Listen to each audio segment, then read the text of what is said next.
7h22, la France championne du monde des jours de grève. Tiens, tout compte fait avec Éric Revel. Bonjour Éric. Bonjour Patrick, bonjour à tous. Alors, c'est si l'on se compare à d'autres pays européens, notamment, alors, donc c'est championne d'Europe. Alors, dans un premier temps, vous allez même au-delà, quoi.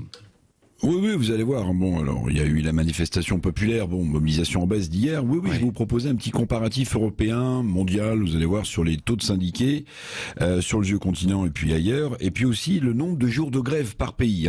Alors, on note globalement que là où le taux de syndiqués est le plus élevé, c'est aussi là où le nombre de jours de grève est souvent le plus bas, quand même.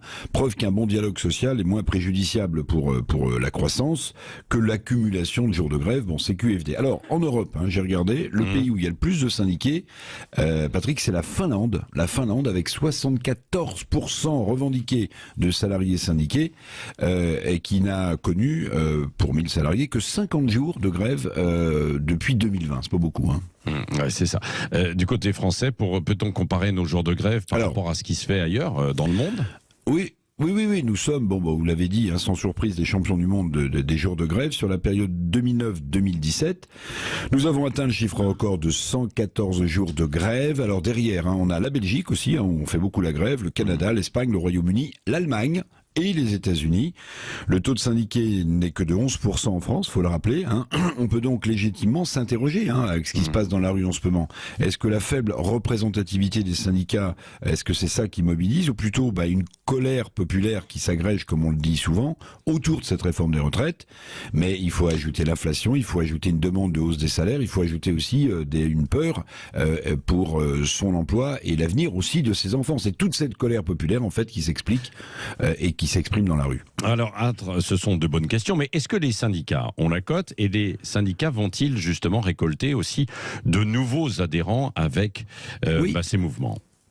Alors ça, c'est très intéressant, parce qu'un récent sondage, Patrick, de Cluster 17 pour le magazine Le Point, montrait que 2 tiers des Français, écoutez bien, 2 tiers des Français n'avaient pas confiance dans les syndicats. Et parmi ces 2 tiers de Français qui n'ont pas confiance, une grande majorité, vous savez dans quelle classe socio-professionnelle ? Chez les ouvriers ou les anciens ouvriers, comme si les syndicats n'avaient pas su protéger ces ouvriers du feu destructeur de la mondialisation qui a consumé l'emploi industriel dans notre pays. D'ailleurs, si nous sommes les champions du monde du jour de grève, nous sommes aussi les recordman européens pour le nombre de salariés. Je rappelle le chiffre, il n'y a que 11% de salariés qui sont syndiqués dans ce pays. En Allemagne, dont on vante à raison le consensus et la cogestion entre patronat et syndicats, il n'y a que 18% de syndiqués, c'est pas énorme, mais il y a seulement 18 jours de grève outre-Rhin. Ça prouve que au-delà du nombre de salariés syndiqués, ce qui est important aussi, c'est la culture d'entreprise.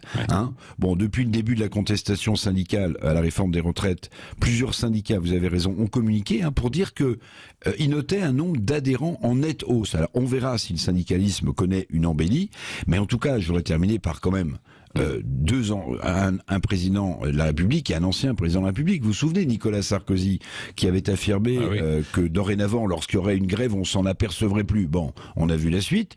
Puis Emmanuel Macron aussi, qui au début de son quinquennat a négligé les corps intermédiaires. On voit aussi la suite. Depuis Jupiter, évidemment, est redescendu sur Terre. Mais globalement, avec ces comparatifs européens, je pense qu'il est urgent dans notre pays, vu le contexte social, de redorer le blason du dialogue syndical, parce que pour la démocratie, Patrick, c'est aussi très important et urgent dans notre pays. Merci Éric Revel.